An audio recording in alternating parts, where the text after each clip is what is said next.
Las gracias por asistir y vamos directamente al grano.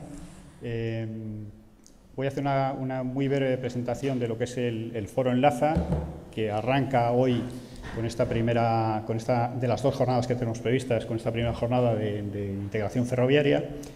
Queremos que este Foro Enlaza sea el foro adecuado en el que ya no solo los ingenieros de caminos, el colectivo de ingenieros de caminos, sino la sociedad en general participe, nos dé a conocer y nosotros demos a conocer todos los proyectos que entendemos que pueden tener relevancia social, no ya desde el punto de vista técnico, evidentemente, sino relevancia social y que sabemos que en ciertas ocasiones son controvertidos, ¿no? Llevan a la polémica.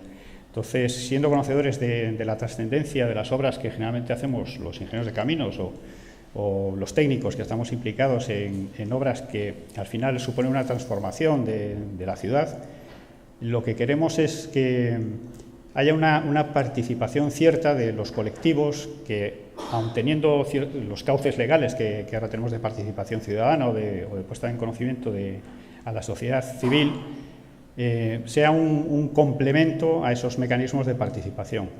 Queremos, desde el conocimiento que tenemos técnico de nuestras obras, queremos hacer llegar a la ciudadanía lo que es una obra, la dificultad que tiene, no solo en la fase de ejecución, sino también lo complejo que es ir quemando etapas para conseguir que una obra al final sea realidad. No voy a poner ejemplos que ya todos sabemos de las últimas intervenciones que ha habido en la comunidad autónoma o en la ciudad de Santander, y tampoco quiero decir que haya sido por falta de divulgación o falta de participación, pero sí que queremos un poco ir a completar todas esas acciones que ya se han venido haciendo. Esta primera jornada de integración ferroviaria tiene su importancia, o la estamos enfocando, no porque ya es un tema de peso en lo que es el planteamiento de grandes obras a realizar en los centros urbanos. Lo hemos planteado desde una perspectiva muy genérica o muy general para ir concretando en obras o actuaciones que van desde, como digo, desde lo general a casos concretos de fuera de la comunidad, viendo un poco qué evolución ha habido en el caso de la integración ferroviaria, experiencias que ha habido en España, y luego concretaremos en la siguiente jornada, el martes 25, los casos en concreto de Santander, Camargo y Torrelavega. Quiero agradecer a quien patrocina esta jornada, que es la Dirección General de Ordenación del Territorio y Evaluación Urbanística, Evaluación Ambiental Integrada de la Consejería del Gobierno de Cantabria. Participan Ministerio de Fomento, participa DIF y patrocinan la jornada Liberbank y el Banco Santander, a los cuales agradecemos su colaboración.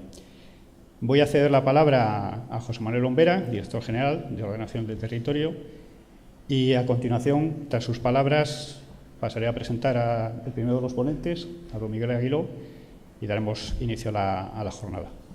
José Manuel.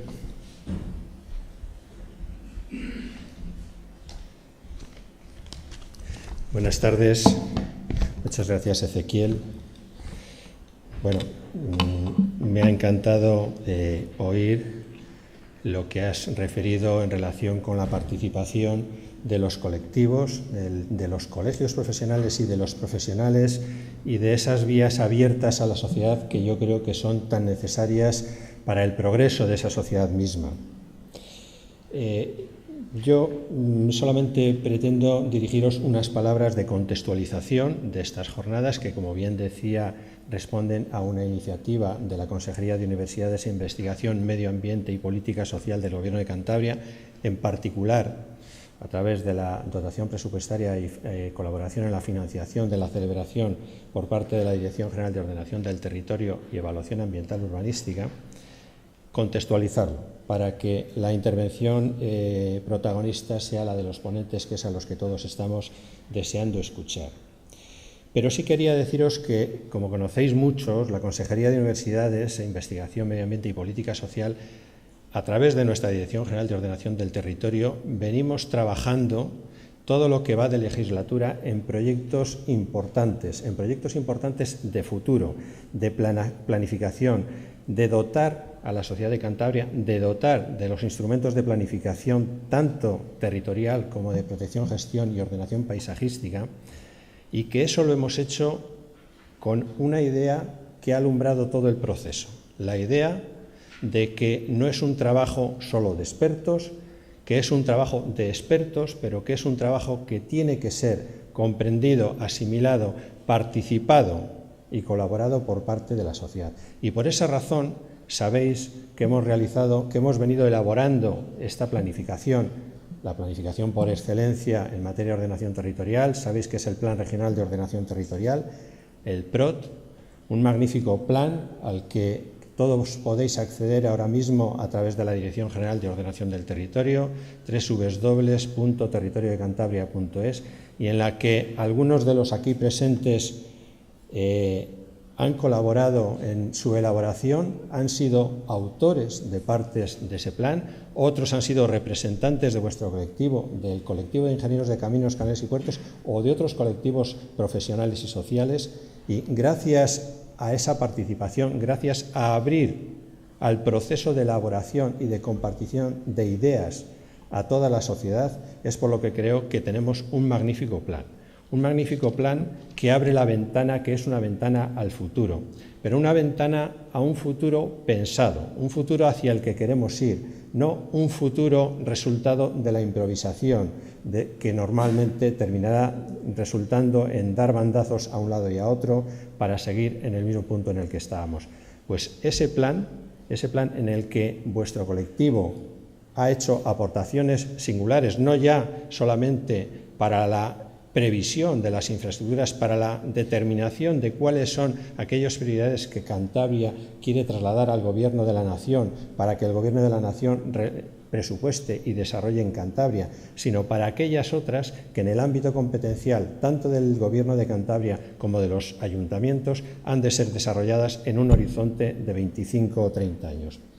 Y decía que vuestro colectivo creemos que tiene que hacer un esfuerzo de trasladar ese conocimiento, de imbricarse con la sociedad para que la sociedad participe, conozca el esfuerzo que hacéis, conozca vuestras posiciones, pero además sea cómplice de vuestras decisiones. Decisiones que en este caso concreto hemos querido llevar y prolongar a través de la celebración de este tipo de jornadas en las que la elección de la materia de integración ferroviaria ha sido exclusivamente mérito del colegio.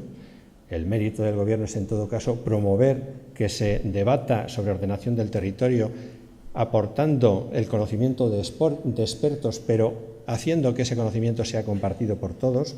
Y la integración ferroviaria, desde luego, es una elección plenamente acertada.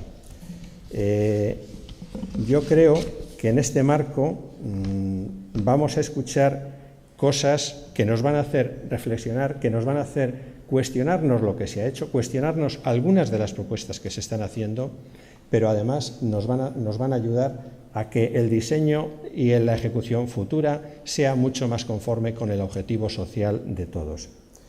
Veréis, mi propia experiencia profesional, que incluye un dilatado periodo en el Departamento de Obras Públicas y Transportes de la Diputación Foral de Vizcaya, en unos años que yo digo afortunados porque fueron los años de mayor actividad planificadora, fueron los años en los que las dotaciones presupuestarias permitían que la actividad, la construcción de infraestructuras de transporte fuese seguramente la de mayor intensidad que hemos conocido todos los que aquí estamos, me ha proporcionado un conocimiento bastante avanzado de la capacidad de organizar, transformar y vertebrar el territorio que tienen las infraestructuras, pero también me ha proporcionado el conocimiento y la convicción de que esas infraestructuras y el diseño de esas infraestructuras genera enormes dificultades y necesidades de integración.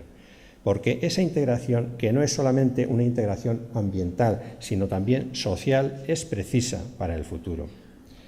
Y digo social, muy intencionadamente, porque los riesgos de fragmentación han sido demasiadas veces consecuencia de algunos diseños y proyectos malos, deficientes, y así hay que reconocerlo. Y en el ámbito ferroviario en concreto, que es lo que nos va a centrar en esta y en la próxima jornada, tenemos ejemplos no ya de deficiente integración paisajística, sino de segregación social derivada del efecto barrera de la infraestructura, que afecta no solo al valor de las propiedades a un lado y otro de la infraestructura, sino a la cohesión social de la correspondiente zona urbana. Las actuaciones de integración ferroviaria previstas en las principales ciudades de Cantabria, bueno, con permiso de Castro Urdiales, al que también aspiramos a poder incorporar al uso ferroviario. Sabéis que una de las infraestructuras que consideramos imprescindible para el futuro de Cantabria y que reclamamos en ese plan al que antes hacía referencia es el eje cantábrico, un eje ferroviario que, aparte de otras cosas, nos permitiría ese tan anhelado acceso al Mediterráneo, al Levante, a Francia. Bueno, pues decía que para estas tres ciudades, Santander, Torrelavega, Camargo, son una oportunidad de mejorar la calidad urbana. Pero para ello, las intervenciones no deben pensarse desde los intereses sectoriales del ferrocarril, sino desde las necesidades de la ciudad. La reordenación e integración ferroviaria debe abarcar toda el área de influencia, toda el área urbana de influencia, y no debe limitarse al espacio de las vías. Tenemos que considerar globalmente los espacios que hayan de ser destinados a espacios libres, a dotaciones y equipamientos. Tenemos que contemplar las posibles modificaciones de los flujos de tráfico, de la movilidad alternativa y de las conexiones con el resto de la ciudad. Por tanto, la reordenación de los espacios ferroviarios debe aprovecharse para generar cohesión social, espacios urbanos de calidad vivencial y ofrecer una fachada moderna y amable. Será, por tanto, como decía al principio, de enorme interés escuchar a los expertos que actuarán como ponentes del foro y debatir con ellos acerca de las lecciones que las buenas experiencias y proyectos nos permiten sacar para nuestras futuras actuaciones, que, como quedará de manifiesto en la segunda de las jornadas, responden a aspiraciones largamente demandadas. Aspiraciones que ahora sí debemos concretar y debemos ser capaces de llevarlas a cabo de modo compatible con un manejo de nuestro entorno más respetuoso con sus valores y su vocación. Y yo, con estas palabras de aliento hacia el trabajo en la dirección de un mundo más sostenible y más cohesionado económica, ambiental y socialmente, Ezequiel, creo que te paso la palabra para tu presentación de los ponentes. Muchísimas gracias.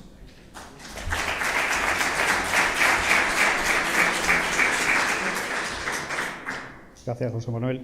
Bueno, vamos a arrancar con la primera de las ponencias. Corre a cargo de Miguel Aguiló, se titula Ciudad y Ferrocarril, y hacer una breve reseña de Miguel Aguiló, a quien muchos ya conocemos y a quien valoramos, evidentemente. Miguel Aguiló es doctor ingeniero de caminos, es licenciado en Ciencias Económicas, es profesor emérito de la Universidad Politécnica de Madrid, ha sido catedrático de Historia y Estética de la Ingeniería Civil en la Escuela Superior de Ingenieros de Caminos de Madrid. Forma parte del Grupo de Investigación de Paisajes Culturales de la Universidad Politécnica de Madrid. En su actividad profesional ha sido director general y viceconsejero de Obras Públicas de la Comunidad de Madrid y más adelante fue presidente del Canal de Isabel II, de Astilleros Españoles y de Iberia. Es director de Política Estratégica en el Grupo ACS y autor y director de numerosos proyectos de puentes y estructuras. Ha logrado galardones como el Premio Nacional de Urbanismo o la Medalla de Honor del Colegio. Y decir también que es presidente fundador de la Fundación Miguel Aguiló desde diciembre de 2009 y cuyos fines son la investigación, el desarrollo, la innovación, formación y divulgación de la ingeniería civil, la arquitectura y disciplinas afines de construcción, especialmente en lo relacionado con estética, historia y paisaje. Miguel, te cedo la palabra y cuando quieras arrancamos. Gracias. Buenas tardes, muchas gracias. He puesto como título algo que es parecido a lo que se me ha pedido, pero que me veo obligado a precisar, porque pone ferrocarril, estaciones y ciudades. La coma tiene una intención bastante más allá de la pura sintaxis, porque separa lo que es tecnológico de lo que es local. Nuestro trabajo como ingenieros es aplicar una tecnología que es un asunto global a una escala que es completamente local. Y las estaciones, en este caso, están en medio, entre el ferrocarril y no la ciudad. He puesto las ciudades. Todas las ciudades son distintas unas de otras, no se parecen en nada. Cabe probablemente extraer enseñanzas de lo que se ha hecho en un sitio para hacerlo en otro o no hacerlo, pero hay que partir de la base de que cada ciudad es un mundo, cada ciudad tiene sus problemas y no hay soluciones homogéneas para todo. Entonces, quiero desde la primera diapositiva quiero señalar claramente que esto va, por así decirlo, de otra cosa, ¿no? Va de local y global, va de la tecnología que sirve para todos a lo que sirve para unos pocos sitios.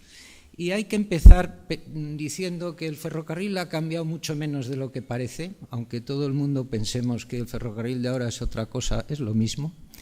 Y en cambio lo que ha cambiado muchísimo es la movilidad. La movilidad ha transformado por completo nuestras vidas y ha cambiado las ciudades, ha cambiado el territorio y ha cambiado todo. Y las estaciones se han colocado justo en el centro del problema. De manera que lo que se haga en las estaciones tiene una repercusión enorme para la ciudad. Y las estaciones han cambiado mucho a lo largo de la historia. Han pasado de ser terminales a ser intercambiadores.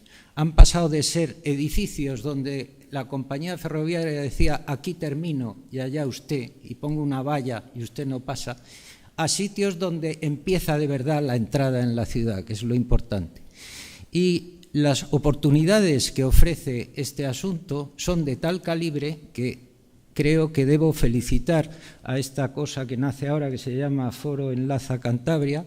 Les felicito por el nombre, les felicito por la iniciativa y les felicito por haber empezado a hablar de estaciones y de ferrocarriles. El consejero ha hablado de integración ferroviaria y de infraestructuras. A mí la palabra infraestructuras, que me perdone, pero la odio. No me gusta, no sirve para nada, no dice nada y degrada nuestro trabajo, con lo cual yo prefiero hablar de cosas corrientes, de puentes, de caminos, de calzadas, de presas, de estaciones y de trenes. Y en ese campo tenemos mucho que hacer de establecer los parámetros locales que son los que van a condicionar nuestro trabajo tecnológico. Y las estaciones, y ya entro en materia directamente, han cambiado mucho. Primero empezaron siendo verdaderos monumentos. Esta es una estación importante, la famosa Pennsylvania Station en Nueva York. Una estación que fue encomendada a uno de los mejores arquitectos del momento, que era la firma MM&V, McKim, Mead & White, que son una firma que empezó en 1800 mucho y sigue viva y sigue produciendo grandísimos proyectos estupendos. Se le encargó al mejor ingeniero de la firma, que era McKim, y McKim entendió que como se trataba de la Pennsylvania Railroad Company, que era la mayor compañía que había en Estados Unidos, cuyo presupuesto equivalía al de 2 o 3 estados juntos, era un verdadero monstruo, tenía que hacer un grandísimo edificio. Y se acogió a la idea de monumentalidad y viajó por toda Europa para ver cómo hacía su estación. Y aplicó grandes edificios de la antigüedad a la idea de estación, y aquí tienen, por ejemplo, la fachada, donde el ingreso está organizado con un sistema de propilios muy parecido a la Acrópolis de Atenas. Aquí tienen un poco lo que significaba el monumento, que decía él, y con razón, que las estaciones serán las catedrales civiles de este siglo, y era verdad, y él las construyó. Esto tiene un aspecto monumental fantástico, con una planta ordenada en cruz y muy clásica, que es claramente eclesial, que tenía un recorrido programado con un ingreso por esos propilios inspirados en Atenas, con una sala transversal que invitaba a la detención, que era la sala de espera, que estaba inspirada nada menos que en las termas de Caracalla. Todo esto que ven aquí, esta escenografía, no es por supuesto un dibujo, es una foto real y ha sido así, y funcionaba con una previsión de movimientos y de comportamientos y de manera de entender el transporte, entendida desde la primacía de la compañía de ferrocarril, que era el no va más. La compañía era quien dictaba por dónde iban los trenes, cómo debían comportarse, cuándo debían llegar, cuándo no, y cuando se terminaban sus servicios, la estación era termini y a partir de ahí que se buscara la vida.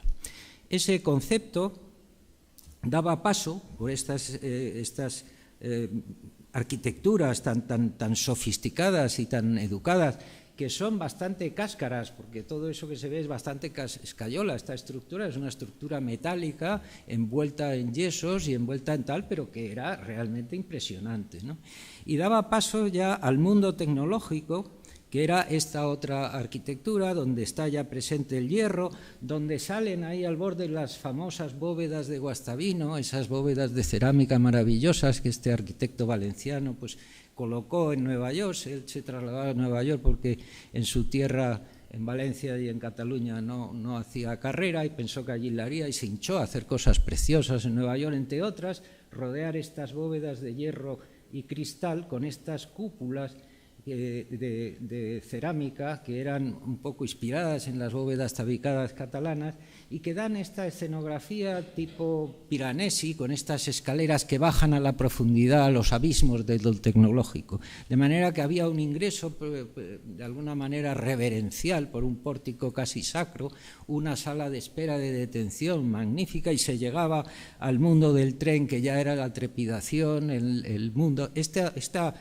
sucesión de espacios que estaba tan bien pensada, pues no funcionaba bien. ¿Por qué? Porque no estaba conectada con el resto de la ciudad y a la gente le aburría dar la vuelta a la manzana para entrar por la puerta, no había conexión con los metros, los tranvías y los autobuses de aquella época no se ajustaron al y cuando vino una mala racha, porque en estas obras nuestras siempre hay épocas buenas y épocas malas, la estación se vino abajo y amenazó de demolición. La compañía quiso demolerla. Se montó una campaña gigantesca para salvar la Penn Station en 1938, que acabó con la venta de la estación. Se quedó solo un trozo que era la oficina de correos y a partir de ahí se hizo una estación subterránea donde estaba debajo justo del Madison Square Garden, con una torre para financiar toda la operación, y en una estación que los neoyorquinos abominan.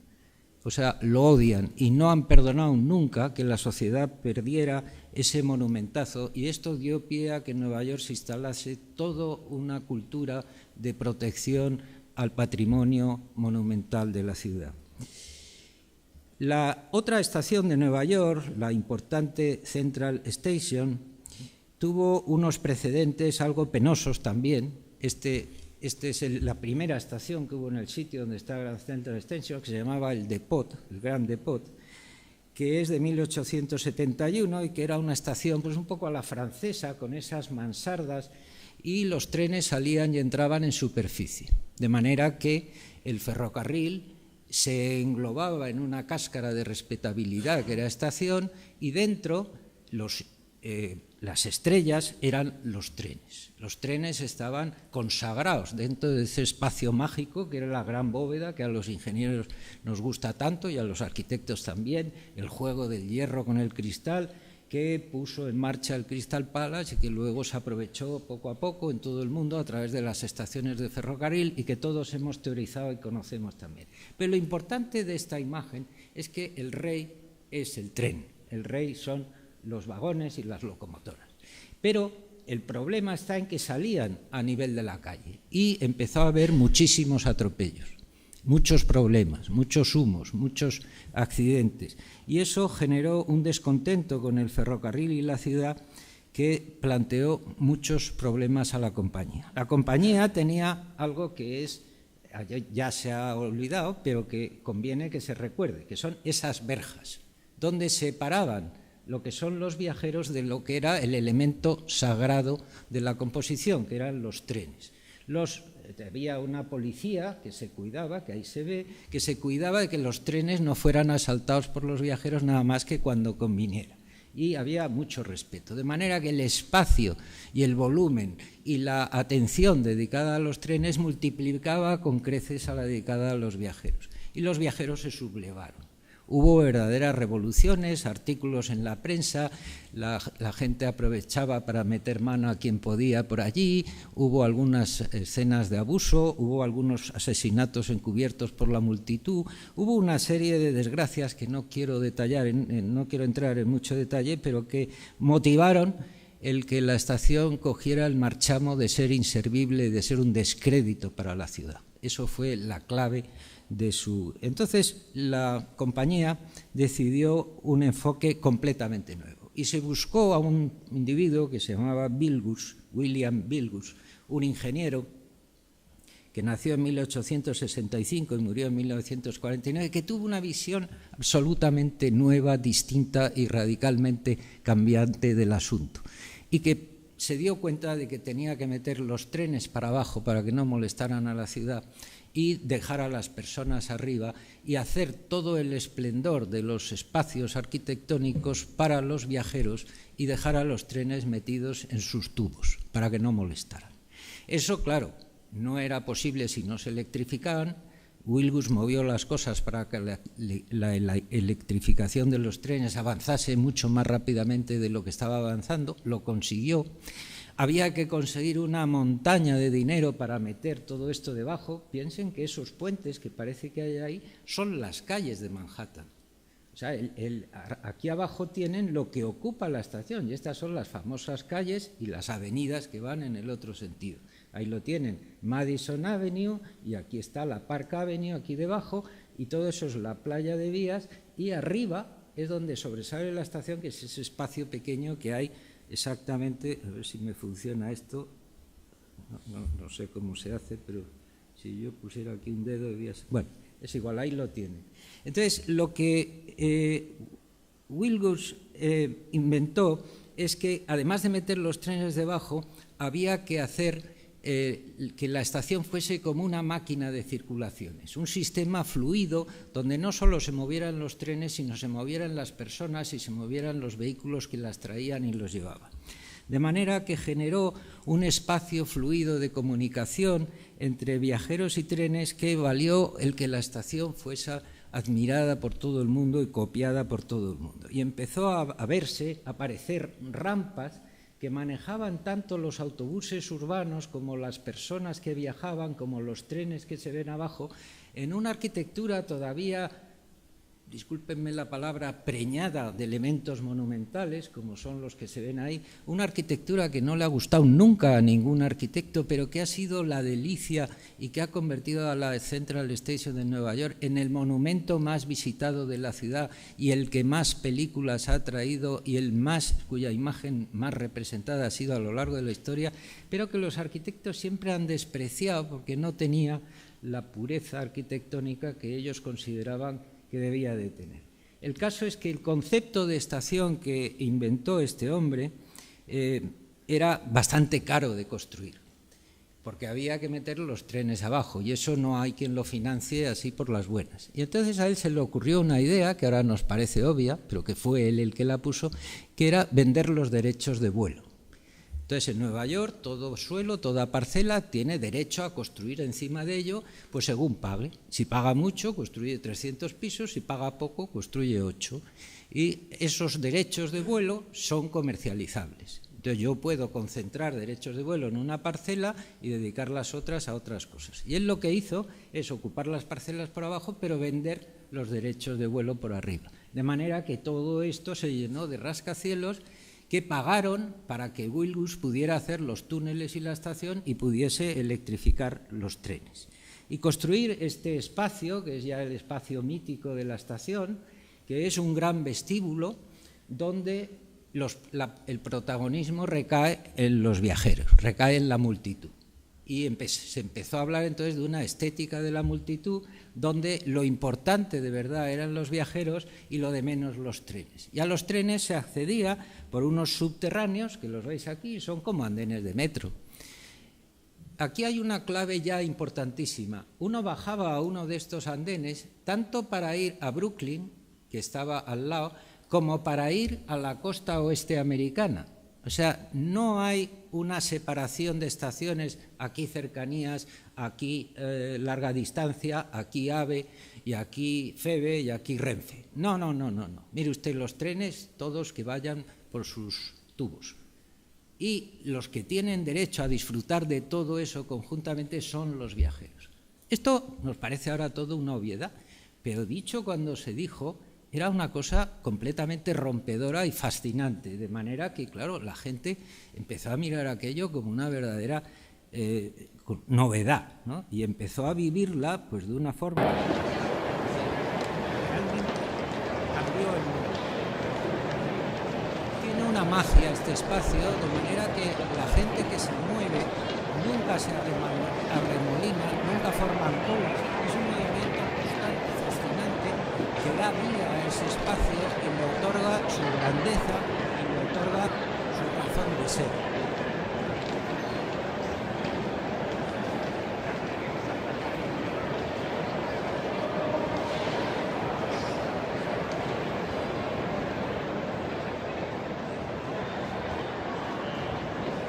Hay balcones para poder mirar la multitud, con cafeterías, con restaurantes, con la típica tienda de Apple. Hay un reloj que preside toda la composición, hay unas grandes escalinatas tipo imperial para que se pueda descender hacia el espectáculo, y es verdaderamente un espectáculo de la gente, porque cuando se vacía, de pronto el espacio se queda muerto y dice, ¿esto qué es? El verdadero protagonismo de eso es la gente, y el arquitecto que lo concibió, no quiero entrar ahora en fechas y en nombres, pero el arquitecto que lo concibió decidió que eso tenía que tener el carácter de una plaza de pueblo. El concepto era el de la plaza de pueblo, no el de un espacio donde los trenes sean protagonistas. Entonces, claro, la Grand Central Station es un espacio, una manera de entender la movilidad completamente diferente de la Pennsylvania Station. Son dos conceptos completamente diferentes. En uno, el protagonista es el tren y la máquina, y en otro, el protagonista es el viajero. Si desaparece el viajero, el espacio se desnaturaliza, no existe. Bueno, sacar esta foto es un milagro y no sé cómo la he conseguido, porque es imposible ahora horarios normales, hay que ir allí por la noche y hacer muchos geribeques. Y claro, se le ocurrió cubrirlo con algo que a los arquitectos ya les parece la cursilada más horrible del mundo, que es con una bóveda celeste, con una vía láctea trazada allí con estrellitas que se encienden, ¿no? Claro, esto, que es, según todos los estetas, una cursilada, es mágico y a la gente le vuelve loca. Y esto ha sido sacado en todas las películas del mundo. Podría estarnos aquí horas y horas viendo películas donde sale esta estación central como protagonista. Y si recuerdan ustedes cualquier película que suceda en Nueva York, en algún momento todos los directores se sienten obligados a que el guión obligue a los actores a pasar por alguna de las salas de la famosa Central Station, de manera que es una especie de monumento obligado en la ciudad.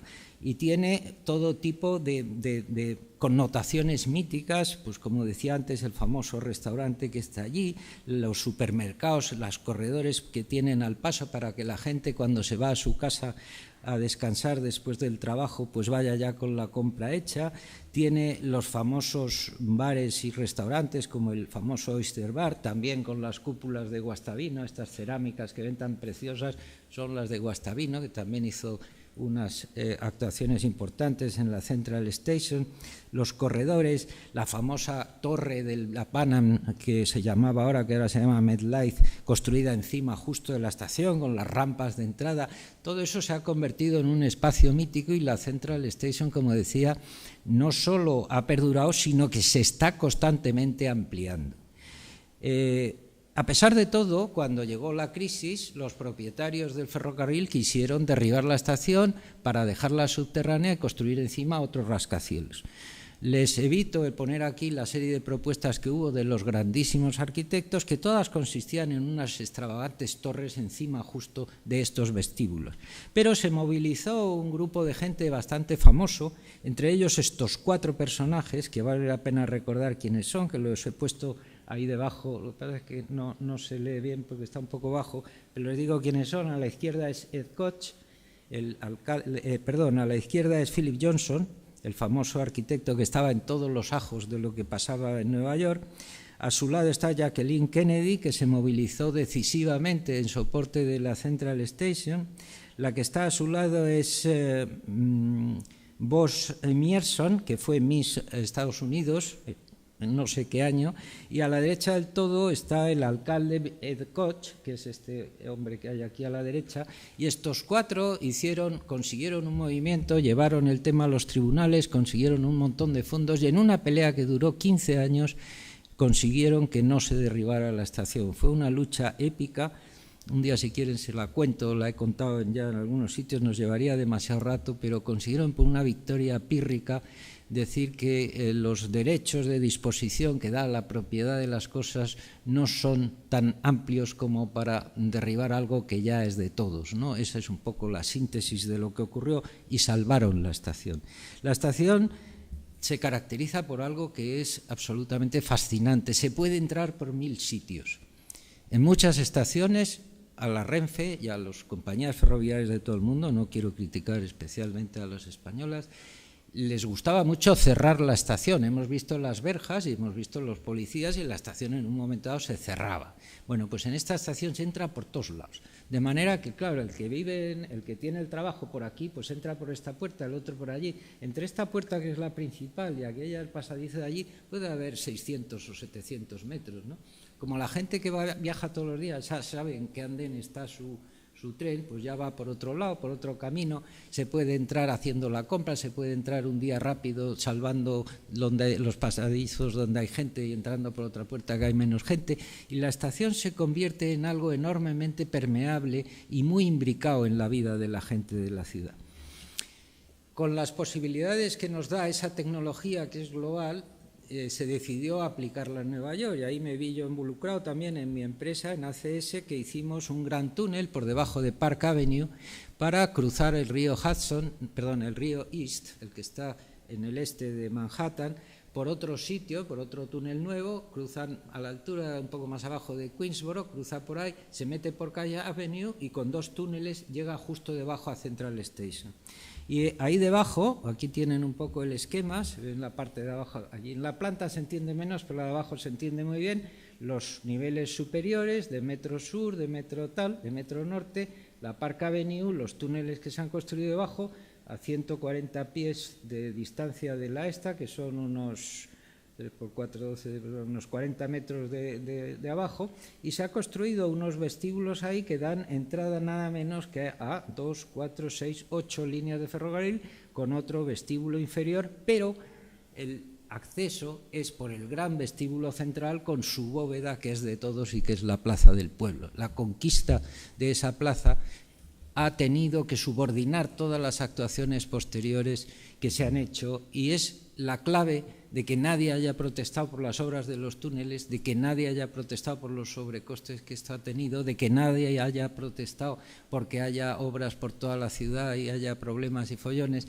porque consideran como defensa de algo suyo.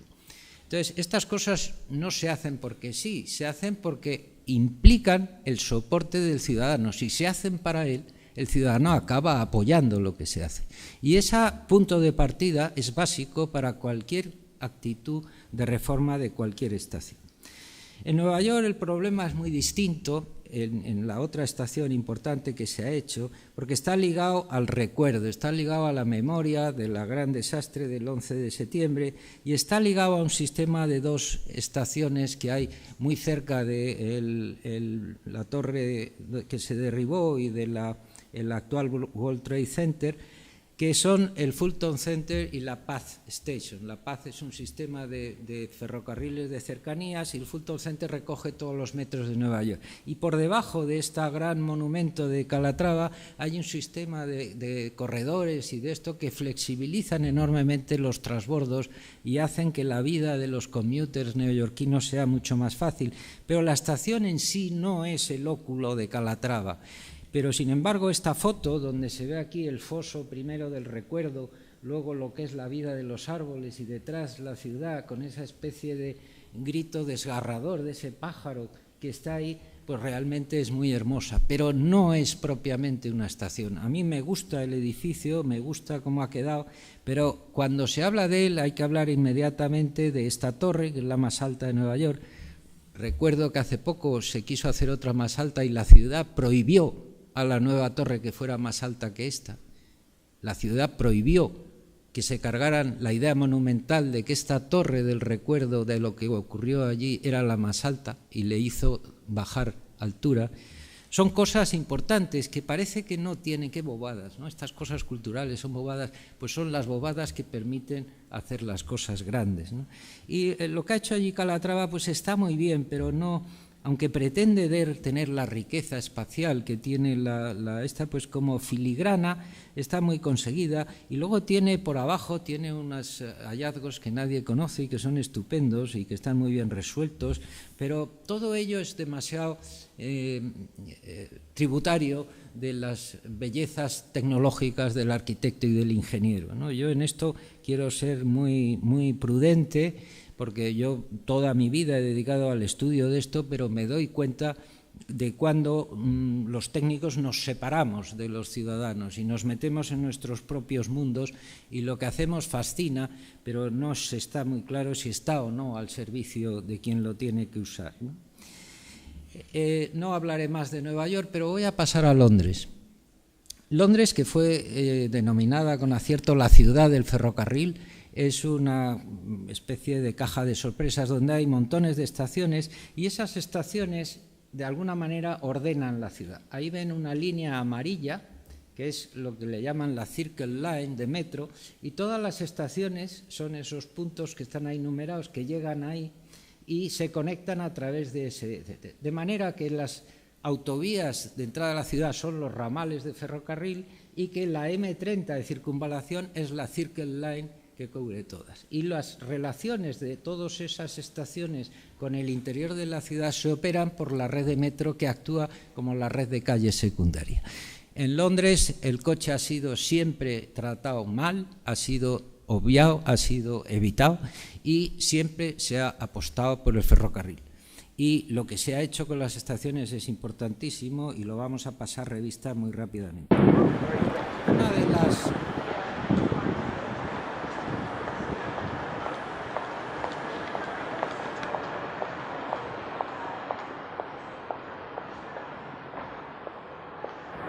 Una de las cosas importantes del transporte actual es que se mueve a impulsos. Viajan todos juntos y en la misma dirección, siempre.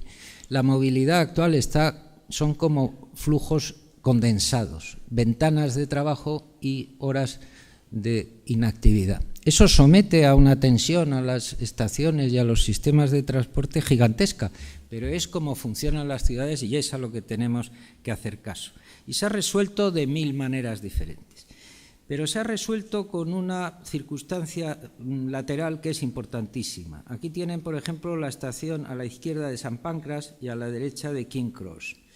Y estas dos estaciones, que son distintas pero funcionan separadamente, se ve detrás de la izquierda de St. Pancras, se ve la extensión del ferrocarril del AVE internacional, que lo han tenido que hacer como extensión porque es una frontera. Si no, lo habrían hecho dentro, que es lo que querían hacer, pero no se pudo claramente establecer la frontera metiéndose en la estación, y han tenido que hacer un edificio distinto, pero todas las demás se mantienen las cascarones iniciales, y lo que ha habido es una concentración de accesos gigantesca. Debajo de cada una de estas estaciones hay 3, 4, 5 líneas de metro. De manera que se han movido los trazados del metro para que los vestíbulos de acceso a esas estaciones de metro coincidan con las estaciones. De manera que los flujos que llegan cotidianamente de millones de personas se meten por esos vestíbulos al metro, y ahí tienen 4 o 5 opciones, según la estación, para distribuirse por toda la ciudad. Es la única manera posible de evitar que el coche sature las calles. No es posible hacer eso con los coches, y de ahí la importancia del ferrocarril, que es el arma tecnológica universal, como instrumento tecnológico para garantizar la movilidad. Lo que pasa es que esto cuesta un disparate de dinero. Y claro, en Inglaterra lo hicieron con compañías privadas y encima ganaron dinero por ello, porque por dar los permisos cobraban.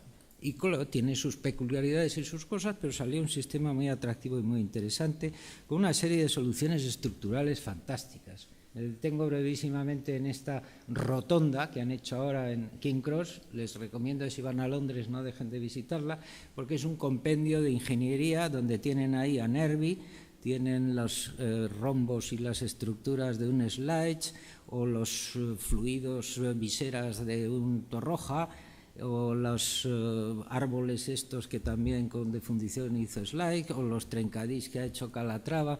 Es un compendio de arquitectura maravilloso y vale la pena verlo, pero han hecho otra cosa aún más importante, y es que esto pasa en todas las estaciones, que es el cúmulo de terrenos que hay a lo largo de las estaciones es gigantesco, terrenos sin uso y completamente obsoletos. Esta foto está tomada en 1940.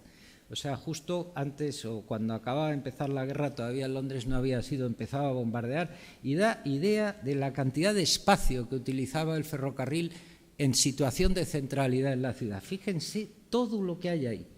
King Cross es esta de la derecha, St. Pancras es la de la izquierda, y todos esos abanicos de vías, esas geometrías rarísimas, los tanques para depósito de combustible, los almacenes que se ven ahí arriba, son oportunidades gigantescas para las ciudades de hacer cosas. Y claro, pues se han hinchado a hacer cosas. No me da tiempo a entrar con detalle, pero fíjense cómo cambian los paisajes urbanos alrededor de las estaciones. Se pueden hacer cientos de cosas. Esta otra zona de aquí es la zona de Liverpool Street. La estación de Liverpool Street está en pleno cogollo de Londres, en pleno barrio financiero, y en este caso lo que han hecho es permeabilizar la estación hacia el exterior, de manera que han metido dentro actividad y han roto las barreras o las fronteras, de manera que manteniendo la arquitectura tradicional, esta especie de pastiche que a los arquitectos también les pone nerviosísimos, que fue la estética victoriana de los 1860 y 70 londinenses, que sigue siendo hermosísima, nos guste o no, no es nuestro gusto, y ahora no haríamos esto, pero esto es un crimen destruirlo. Y eso a la gente lo respeta y le gusta. Y además, lo que han hecho, y aquí se ve muy bien, han transformado lo que era un espacio cerrado, con estos vidrios y estas puertas que están permanentemente abiertas, en algo fluido por donde se puede penetrar por todos lados. Las cafeterías se meten dentro de los espacios, las terrazas, los vestíbulos, todo se confunde, dentro hay espacios comerciales, de manera que los flujos vuelven a invadir a los trenes. Y por debajo van los tubos de los trenes. Esta es la parte de atrás de la estación, ahí a la izquierda se ve la estación, y aquí a la derecha los edificios han surgido encima de los abanicos de vías porque les han vendido los derechos de vuelo. Entonces, este edificio que parece tan extraño es así porque está apoyado en los hastiales del paso de las vías. Y está en ese arco, parte colgada y parte apoyada, de manera que no manda carga al suelo. Aquí tienen el vestíbulo, aquí se ve muy bien cómo es un espacio completamente diáfano que está encima justo de las vías. Un poco más atrás está este rascacielos que, como estaba disimétrico, pues han tenido que ponerle esta especie de muletas con un derroche tecnológico y de diseño de detalles espectacular, para hacer esta calle peatonal, que es por otra parte una delicia, que la cubren para que la gente no se moje, pero que en el fondo da apoyo al edificio, al hastial del túnel, sin tocar lo que es por donde pasan los trenes, ¿no? La solución brillante de las estructuras pues ayuda mucho a que se entienda el espacio y a que lo disfrutemos. Esta es aún más clamorosa porque es la mayor torre de Europa, la ha construido Renzo Piano encima de la estación de London Bridge. Encima. Esta no se puso al lado, se puso encima.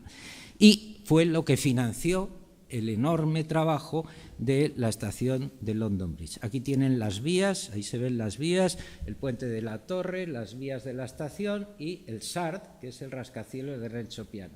Eso que hay a la izquierda es el ayuntamiento y un barrio de oficinas de Norman Foster, generado todo ello como elemento de financiación de los cambios que se han hecho en la estación. La estación era una estación que estaba elevada porque las vías llegaban por encima de la ciudad y que había unas escaleritas que te bajaban a la ciudad. Y lo que se ha hecho ahora es excavar por debajo de las vías para hacer los vestíbulos inferiores y mantener las vías en esos puentes gigantescos que son actuales, que se han hecho desde abajo de las vías, manteniendo el tráfico. Esto ha costado un congo, como es normal, y se ha financiado, naturalmente, con la torre más alta de Europa. A mucha gente le parecerá un disparate, pero realmente este vestíbulo es un espacio absolutamente maravilloso y de una comodidad total y absoluta, diáfano, con subidas en ascensores y en escaleras a todos los andenes, y los trenes están exactamente donde estaban. Se ha trabajado por abajo. Aquí están estos espacios. Estos pilares que se ven aquí a la derecha ya son de la torre. He sacado esta foto porque ahí vienen los trenes, están ahí mismo, detrás de esos tickets de pasar, están ahí ya las cabezas de los trenes, y este pilar que hay aquí ya es de la torre. Con lo cual, la torre está justo encima de la estación. No es que se haya puesto al lado, es que está encima. Es lo que la ha financiado. Esta foto me costó 2 horas conseguirla, pero explica muy bien lo que es esta estación. Es algo que ha hecho posible esa torre. Esa torre a lo mejor es un disparate, a lo mejor a mucha gente le gusta, a muchos no. Tengo amigos arquitectos que están absolutamente maravillados con este trabajo de Renzo Piano. Yo mismo me quedé fascinado y un día, si quieren, les pongo diapositivas sin fin de esa torre, pero hoy estamos a roles, como dice el chiste, y vamos a ello. Este es el barrio de Foster y estas son las cosas que se han hecho alrededor y en el rascacielos, que son, desde el punto de vista de arquitectura e ingeniería, realmente fantásticas. Por ejemplo, esa calle que ven ahí es una avenida que antes se hubiese llamado Monumental. Por un lado se ve la torre del Puente de Londres y por otro el SAR. Está mirada y por el medio hay un canalito tipo la Alhambra que lleva el agua que no se sabe muy bien, pero que recuerda la continuidad del río y que une la estación con el SAR, la une con el río y con el Puente de Londres. Esto es una especie de magia que se inventó Norman Foster, y al lado están, aquí está eso que cuento, y al final el barrio se llama More London Riverside y está bastante bien diseñado por Norman Foster y queda muy atractivo. En Paddington, que es la estación famosa que hizo el gran ingeniero Brunel, las bóvedas originales siguen ahí y siguen dando un servicio fantástico. Y ahí no se han molestado en hacer ningún tipo de diferenciación entre unos trenes y otros. Y uno coge el Heathrow Express, que le llevan 15 minutos a la estación de Heathrow, al aeropuerto de Heathrow, al lado están las bicis de los commuters, al lado las vías de cercanías y al lado los trenes que te llevan a Edimburgo. Todo utiliza el mismo espacio y permite unas conexiones enormemente fluidas entre quien viene de Edimburgo y se va a Plymouth. Entonces, ese juego de coger lo que hay, que es lo que hizo Brunel, y darle el máximo partido posible sin necesidad de derribar nada, a mí me ha resultado fascinante, ¿no? La capacidad de dar continuidad. Ahí tienen a Brunel sentado, mirando todo lo que han hecho con él, con las bicis a un lado, el Heathrow Express al otro, y más allá está el transporte de Edimburgo. La verdad es que meter en tan poco espacio todo esto, rodearlo de restaurantes con esa claridad de espacios, y apetece quedarse en la estación. Hay una puerta que da directamente al gran hotel de la estación. Aquí tienen un restaurante. Esa figura que ven ahí en lo alto de esa escalera de rojo, permítanme esta anécdota, es un tipo que hay ahí con un halcón. Su misión es destrozar a todas las gaviotas que entran a comer y a molestar a los comensales. Yo tuve la suerte de verlo actuar, pero aquel día no llevaba la cámara y prometí sacarle la foto, y ahí está el chico esperando a ver si entra algún pájaro para soltarle el halcón. Este tipo de detalles pueden parecer anecdóticos, pero da idea de cómo se piensa en el desprecio con que normalmente las compañías de ferrocarril han tratado al viajero, la ignorancia de sus necesidades, de sus derechos. Hoy venía de la estación de aquí y me daba pena ver que la gente está sentada en los bordillos, no hay bancos para esperar, no hay nada. En la estación de cercanías, todos sentados como pueden en cualquier lado, y hay espacio para todo, hay miles de aparcamientos de coches y nadie se preocupa del personal, ¿no? La atención que se ha dado en Paddington a los elementos del diseño primordial del propio Brunel, esta viga enorme por un paso que hay debajo, se ha conservado y se ha magnificado pintándola de estos colores. Esto está justo al lado, esa torre que están haciendo ahí está al otro lado del canal, del famoso Regent Canal, que sigue estando, aquí se ve, colindante con la estación, donde se han construido miles de torres, pero el espacio, el paisaje industrial sigue estando vigente y sigue funcionando. Voy tan deprisa porque me han dicho 3/4 de hora, pero espero que me perdonen las prisas. Esto es Canary Wharf, y eso que ven allí a la izquierda, que parece un torpedo en aquella dársena, estos son los famosos docks antiguos con las dársenas, la Indian Dock, la otra, la de granos, la no sé qué, que se comunicaban por el río. Aquí hay un gran meandro del río, ahí está la cúpula del Milenio, y aquello que se ve a la izquierda ahí, metido en medio de la dársena, es una estación de esa línea de ferrocarril que se llama el nuevo ferrocarril, el Crossrail, que la van a llamar la línea Isabel II o algo así, pero por ahora se llama Crossrail, que es una nueva línea de ferrocarril que se caracteriza por algo muy chocante. Es metro, pero no tiene ninguna nueva estación. Une estaciones antiguas de otra manera para ganar tiempo y conseguir llegar desde Canary Wharf, que está justo al este de Londres, muy cerca de la desembocadura ya del río, con nada menos que el aeropuerto, que está justo en el otro lado, y hacerlo en 20 minutos. Claro, la idea de construir un metro que no lleva consigo la valoración de terrenos para financiarlo, sino la comodidad de los viajeros para que puedan llegar rápidamente de un sitio a otro por las mismas estaciones que había, pero con un trazado mucho más rápido, es una idea que hace falta meterse mucho en el papel de lo que es Londres para entenderla. O sea, el metro aquí tenemos el concepto de que se construye cuando hay que dar servicio a un nuevo territorio. No, no, no.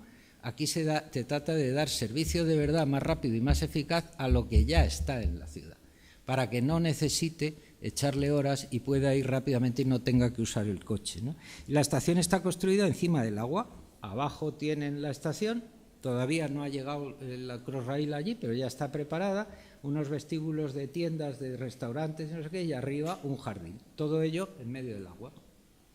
Es algo, claro, ¿cómo es que hacen estas cosas? Porque es que no hay terreno para hacerlas fuera. Entonces las hacen ahí porque es más barato impermeabilizar eso que no comprar un terreno y hacer una estación en otro sitio. Entonces, claro, ven uno las plantas y los alzados y se quedas diciendo, pero qué barbaridad, qué cosas hacen estos, ¿no? Y está pues bastante bien resuelta, y los espacios que quedan en estos jardines pues son muy agradables, la gente se sienta a tomarse ahí su lunch, a estudiar, a leer, y consiguen verdaderos parajes recónditos en unos espacios medio cubiertos, medio abiertos, muy atractivos, que hacen que realmente sea un proyecto pues muy, muy notable, ¿no? Con esto paso a San Francisco y voy ya con el último.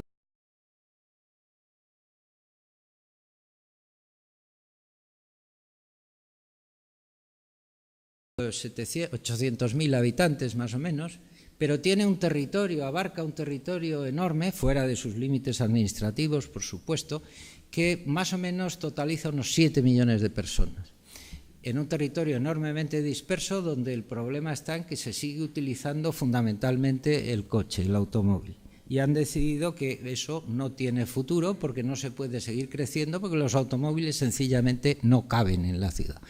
Y entonces han decidido actuar, y han actuado construyendo una estación que se ve ahí en medio, ahí esa línea diagonal. Este es el Bay Bridge, el gran puente que cruza la bahía, con sus rampas de acceso, el barrio, el downtown, los piers que se ven por ahí. Si siguiéramos por esa línea llegaríamos al otro extremo, estaría el Golden Gate por allí, y aquí está, aquí abajo, de este lazo un poco más acá, que no se ve, está la estación de ferrocarril. Ahora pondré otro plano y se verá mejor.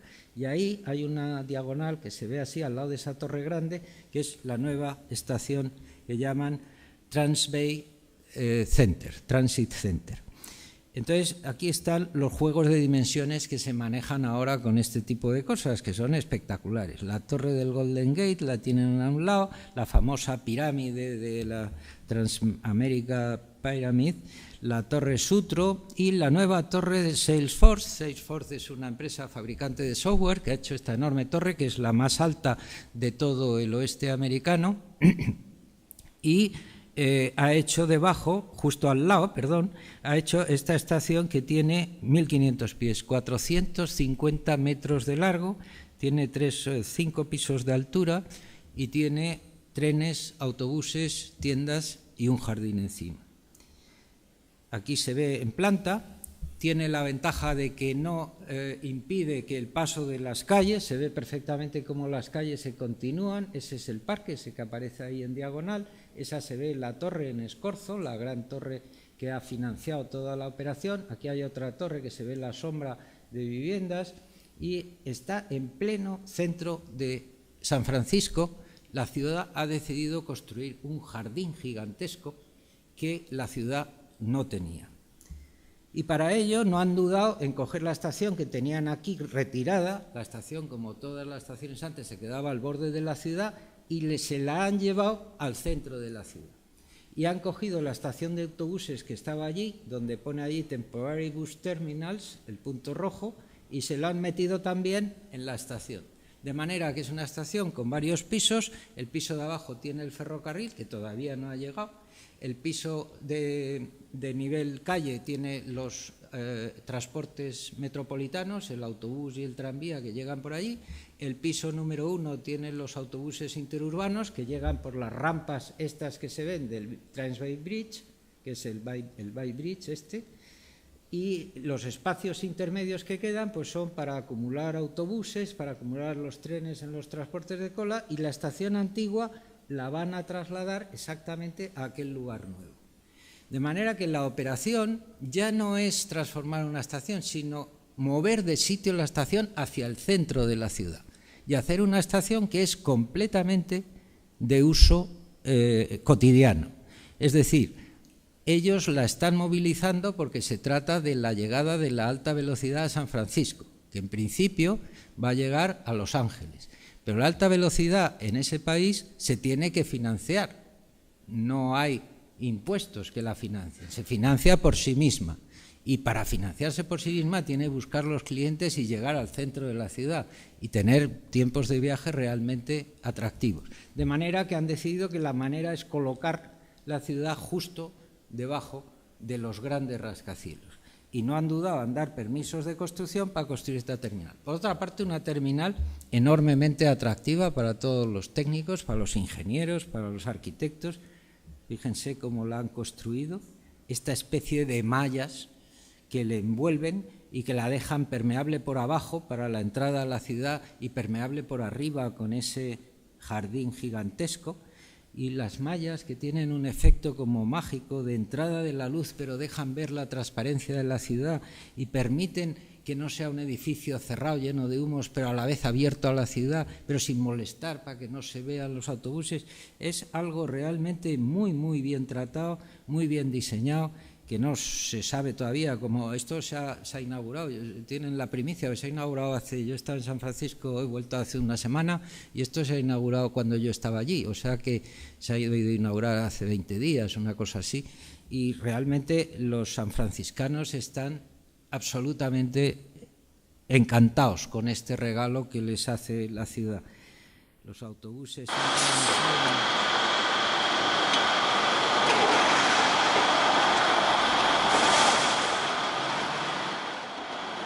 la obsesión por limpiar el aire con vehículos, autobuses que son trolebuses en muchos casos, que son vehículos híbridos en otros muchos, la estrechez de encajar esto en la ciudad es un símbolo de lo que se hace, aunque haya poquísimo espacio. Me gusta el ejemplo porque implica que se pueden hacer muchas cosas en cualquier sitio. Aquí tienen la planta.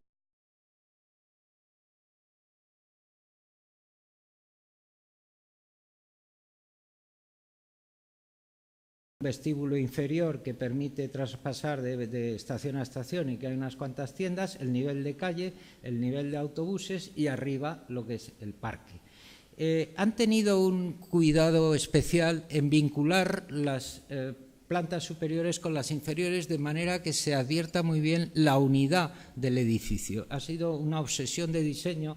Hay unas comunicaciones verticales con escaleras fantásticas y además están estos espacios de ventilación, por ahí no van escaleras, ni siquiera tampoco se ventila, pero es la entrada de luz y sobre todo la entrada de la verticalidad dentro del edificio, ¿no? Que te permite, estando en el parque, asomarte y ver que abajo hay un mundo que está muy referenciado constantemente. Luego la atención al contexto de alrededor, con todos los graffiti que hay en San Francisco, una ciudad llena de murales de toda la vida, hay algunos realmente hermosísimos, se han respetado con mucho cuidado, pero ahora salen aplastados este paisaje de esos rascacielos enormes junto con esos grafitis que son símbolos de la contracultura, resulta en un paisaje de superposiciones realmente excitante y muy atractivo. Estas torres supertecnológicas y las otras que han servido para financiar el parque, pues permiten que existan estos paseos de total tranquilidad donde la gente puede ir andando y ver la ciudad desde el piso cuarto con esta dimensión. Les garantizo que es una experiencia notable. Es otra cosa.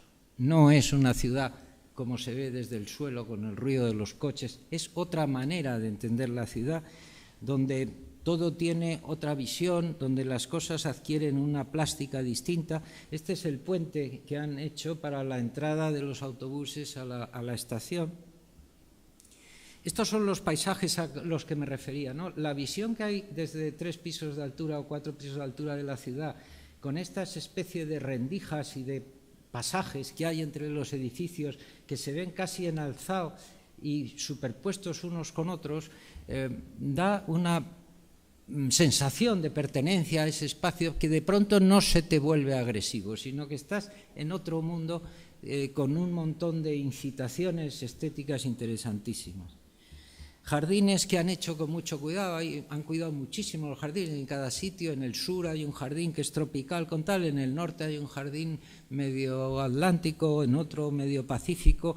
Todo está documentado con paneles, te cuentan las plantas que hay, por qué las han plantado ahí, cómo las cuidan.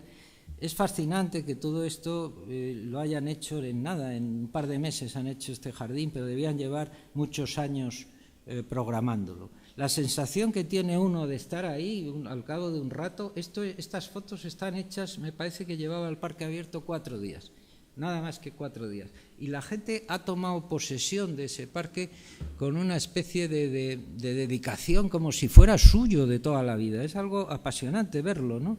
Están ya tirados por el verde, están en los bancos, están comiendo, están paseando, como si el parque llevara ahí toda la vida. Se ha insertado en la vida de la ciudad como un elemento natural de ella, ¿no? Y bueno, como todos están pensando en esto, pues mi última transparencia es esta, que reconocerán inmediatamente, de lo que puede ser la estación de Santander convertida en parque.